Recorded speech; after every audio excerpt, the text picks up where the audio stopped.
When I was 12, I hated school, but I fell in love with trading the markets. I caddied at the time, earned about $5 a bag, and I took my caddying money and I put it in the stock market. And that was just because the stock market was hot at the time. And the first company I bought was a company by the name of Northeast Airlines. Northeast Airlines was the only company I heard of that was selling for less than $5 a share. And I figured I could buy more shares, and if it went up, I'd make more money. So that was a dumb strategy, right? But I tripled my money. I tripled my money because I got lucky. The company was about to go bankrupt, but some other company acquired it, and I tripled my money. And I was hooked.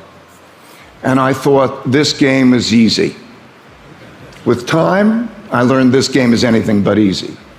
In order to be an effective investor, one has to bet against the consensus and be right. And it's not easy to bet against the consensus and be right. One has to bet against the consensus and be right because the consensus is built into the price. And in order to be an entrepreneur, a successful entrepreneur, one has to bet against the consensus and be right. I had to be an entrepreneur and an investor. And what goes along with that is making a lot of painful mistakes. So I made a lot of painful mistakes. And with time, my attitude about those mistakes began to change. I began to think of them as puzzles, that if I could solve the puzzles, they would give me gems. And the puzzles were, what would I do differently in the future so I wouldn't make that painful mistake? And the gems were principles that I would then write down so I would remember them that would help me in the future. You know, from a very early age, the whole idea of being right is so rewarded, whereas learning from mistakes doesn't have its place, right? So a kid studies, you're smart, you take the examination, and okay, you do badly, but life's not like that. Life is mostly a matter of making your mistakes and knowing how to evolve past those mistakes and learn. You guys have an extraordinary track record of winning. Yeah. Is it harder to compete in the markets today than it has been since you founded Bridgewater? No, I don't think so. Really? Not the way we do it. And the reason I'm saying not the way we do it is we don't take systematic biases. I think for a lot of people, they're systematically long everything, you know? And so we have a world in which when the world gets bad, it's bad for them. In 2008, it was great for us. I don't know, we had nearly a 10% return in 2008. So we have the opportunity to go either way. We just may be wrong if we're wrong. So I'm so scared about being wrong that it has helped reduce my chances of being wrong because I'm so scared. I won't take bets that that I don't feel good about, and we diversify our portfolio, and that's how we have the track record. I was just commenting in terms of, I see.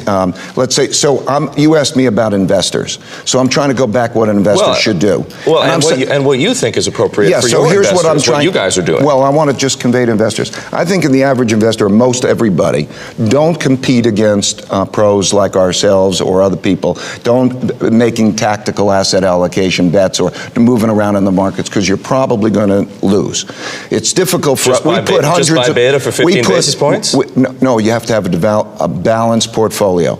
In other words, think about how you're going to have a balanced portfolio. What you know is that asset class as a whole, over a period of time, are going to outperform cash. Mm-hmm. Okay, that's the most thing that you could be most comfortable with. If they don't, you have a depression. The only times that hasn't happened. But to know how to achieve a balanced portfolio, and that's a whole other subject I don't know that you want to go through. If you're talking about tactical bets, in other words, I can come on the show and I can say, I think this is good.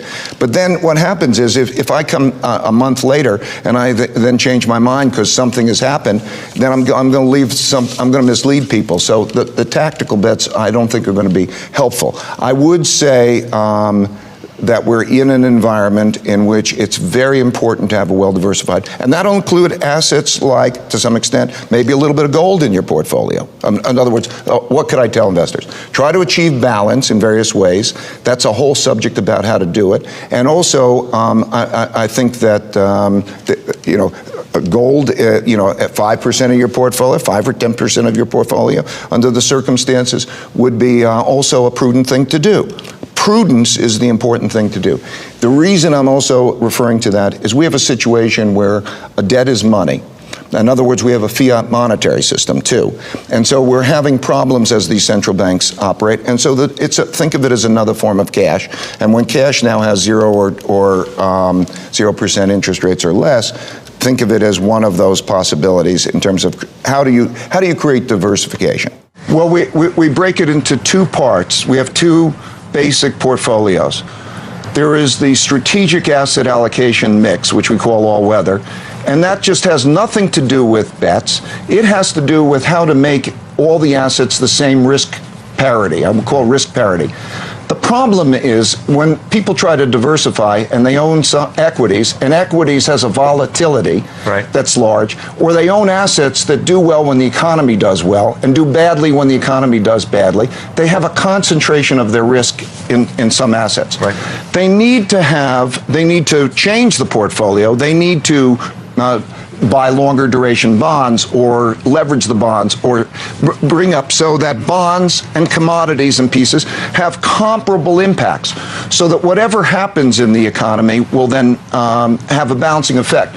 Because the one thing you could be most confident is that asset classes on average will outperform cash. Okay. So if you have, that's a strategic asset allocation. That's what the all-weather piece is. Then there's the bets. The bets are zero sum, right? In order for you to beat me in the game, you're going to it's like poker. It's a zero sum game. We have 1,500 people who work at Bridgewater. We spend hundreds of millions of dollars on research and so on. We've been doing this for 37 years, and we don't know that we're going to win. In other words, we work that. We have to have diversified bets. We have a lot of diversified bets and so on. So it's very important for most people to know when not to make a bet. Because if you're going to come to the poker table, you're going to have to beat me, and you're going to have to beat those who take money. So the nature of investing is that a very small percentage of the people take money, essentially in that poker game, away from other people who don't know when prices go up, whether that means it's a good investment or if it's a more expensive investment. Ordinarily, there are two ways of making decisions, pretty much. There's the boss has control, and so autocratic. I'll call that autocratic. Takes in everything and then he makes a decision. Or there's democratic, pretty much, one man, one vote. But really, the best decision making is believability-weighted decision making. And if you think about it first conceptually, you would say, if you're going to make a decision of what you have a medical condition, and how are you going to get that? You're going to think, who are the best doctors? Consult the experts, right? Consult the experts, but this one knows more and that one knows less, and how do you do it? And then you have this triangulation, and then you make that. That's kind of the idea of believability decision making. We have ways of assigning believability that we all agree are fair, that we each assess each other, and we get certain amount of believability points. So now imagine that you had your believability on a subject matter. Maybe it's investing, maybe it's accounting, whatever the subject is, that you have a certain amount of believability weighted points and you're together. Well, those believability weighted points, when you say, okay, what should I make as a decision? Now I'm responsible for something, but I ask everybody else, and I take a believability weighted vote. I can have a believability weighted vote. When I have that believability weighted vote, I really do believe that it's going to be a better decision than I would individually make. That's believability weighted decision making.